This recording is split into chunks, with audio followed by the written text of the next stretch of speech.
There was a time when people actually liked the Game Awards. Again, it's something I turned on as background noise, but I was genuinely interested in what was going to be Game of the Year and all the upcoming games because that's a good way to keep informed. It's something to watch, something to internalize. Obviously, they have a bunch of new things that I don't care, but there's a thing I've noticed. There's a lot of like Japanese or like games coming into the market from outside of America in the Western entertainment. I think this is a good thing, right? Because, man, I say this in almost every single one of my videos about how Western entertainment is falling, and it's kind of crawling back, at least in the gaming space, with like indie games. But it's nowhere near what it used to be. Like, there's like you just don't really remember any new game that was genuinely good in the past 5 years. Maybe like God of War, but even like God of War Ragnarok, watching it, it was kind of meh. Like I know the story of like this game called Overlord, which is the best game ever, and that game didn't even have a fucking story. But I can name you the plot line by line better than I can God of War Ragnarok. And not that it's bad.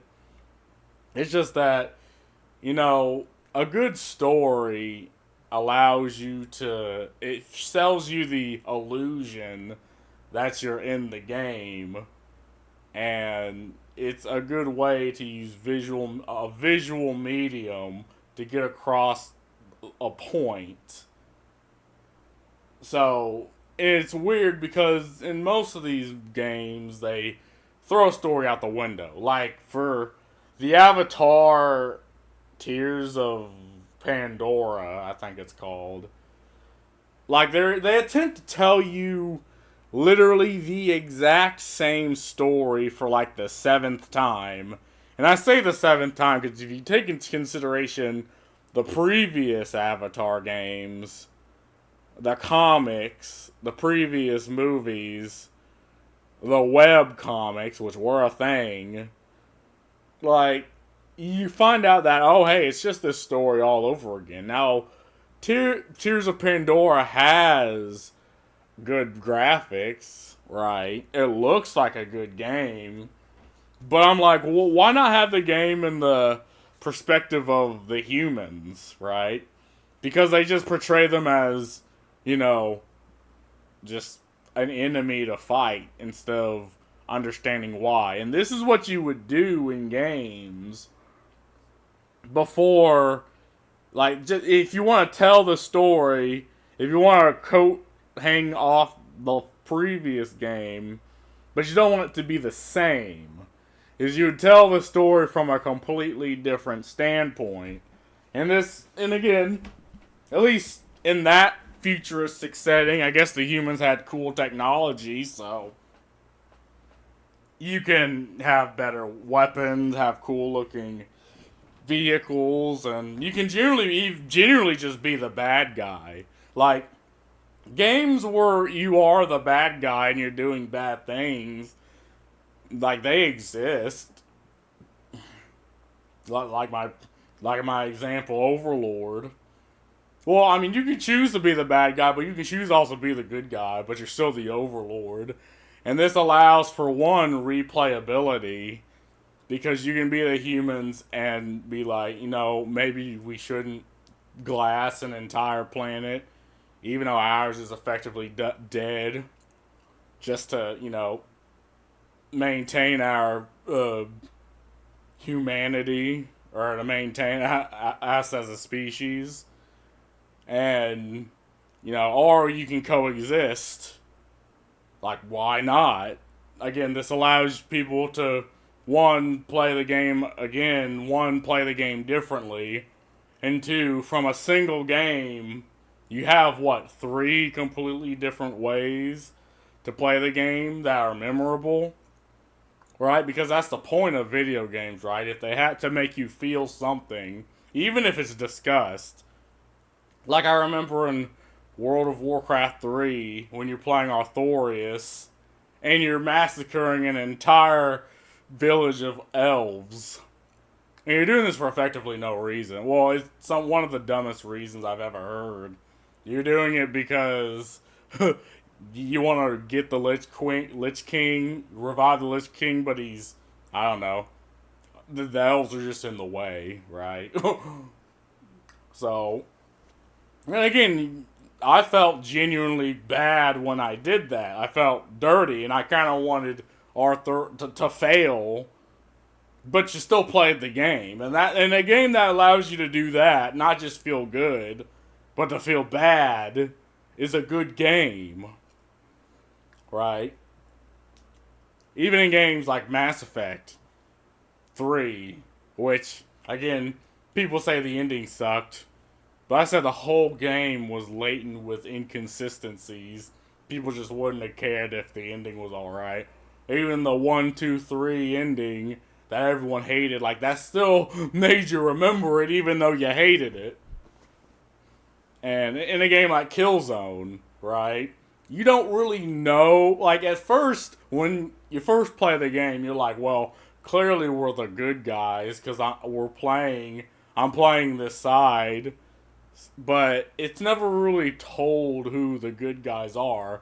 Because, yeah, you're killing the Helm guys, you're at war with them, and you're invading their planet because they found a power source that could effectively shoot them up as far as technology. And you're just going in there to try to stop it. And when you get to that planet, they're like, oh, well, we're going to use this as a weapon of destruction against the people clearly trying to take us out. And again, this isn't thing that's, because the game, they don't talk about this in the game. The game is literally called Killzone. Like, you're in war. There's less talking and more shooting. But these are things that you, the player, think about whenever you play the game. That, are we actually the good guys here? I mean, yeah, the Helmgeisters clearly Nazi imagery, but they're born on a planet that's like a shitty fucking, like a death world, effectively. Like a 40k death world. And they managed to rise up from that and actually create a civilization. And then again, they find a power that allows them to actually have decent technology, and here we come about to blow that shit up. And we eventually do. And it costs them their entire fucking planet when we do. But things like that allows you, the player, to think about it, right? You're not just mindlessly blasting through things. You, as the player, is actually getting the philosophical question of, am I really the good guy here? And I feel like Avatar would benefit from that story, but that actually require effort, right? Effort that I don't think they want to put in. And again, I don't even think they can make a game where, from the perspective of the humans, where you can just go around incinerating shit and killing the Na'vi, killing the animals, and just slapping industry there. I don't think they're allowed to make a game like that. And it's sad. Even, like, forget the fact that they probably don't even want to. The studio does not want to make a game like that. I feel like they physically cannot. Because that game would get berated so fucking badly, it ain't even funny. And we see this with other games that tackle a similar situation of bad people doing bad things. Coffee of Andy and Lele. So I don't even know if you can. Now, the game that won Game of the Year is Baldur's Gate 3, which I'm not surprised. It's a good game. I can have my concessions, but people like the game. It actually brought people into, like, the D&D format of games, and that's a good thing. More people that care about, say, D&D in that format is good. And yeah, there are other games that up there, like Zelda, Spider-Man, Alan Wake 2. I don't much care for Alan Wake, but Zelda was alright. And again, I'm just making this video saying that the Game Awards was actually good. Oh yeah, this Christopher Judge, and am I gonna put this in? And Christopher, oh, well, I'll just tell you, not steal content. Christopher Judge made this joke about how, hey, at least my speech is longer than Call of Duty 3's campaign. I'm like, bruh. See, I think that was the first time in a while that someone actually made a jab against a product from a company at the Game Awards. So usually that doesn't happen. But he went straight for it. And see, I would have added on, well, it's kind of, at least it's less buggier than Starfield. But I guess if you have a 3-ish hour game, you physically can't put that much bugs in the game. But yeah, I mean, they just don't do this anymore. Like, banter is fine. This is what people want. This is why the Chris Rock and Will Smith slap went viral. Because it's something, you're not supposed to do it. It's something that you shouldn't see, but when people do see it, they're like, "Oh hell yeah, this is actually entertaining." Like, people are more interested in the slap than I think anything else that was said during the Golden Globes or whatever that event was. The Emmys. I can't even name the name of the event. I care so fucking less about it. Because it's just rich people handing other rich people rewards. And people were genuinely allowed to vote in this, which I think the vote only really matters, 10-ish%? I don't know what else determines the vote. I mean, I don't know. But yeah, that's all I gotta say about it. I mean, the Game Award, if it keeps up like this, I might actually keep watching. I watched this one because I had nothing else to fucking do. But, that's all I gotta say about this. Peace.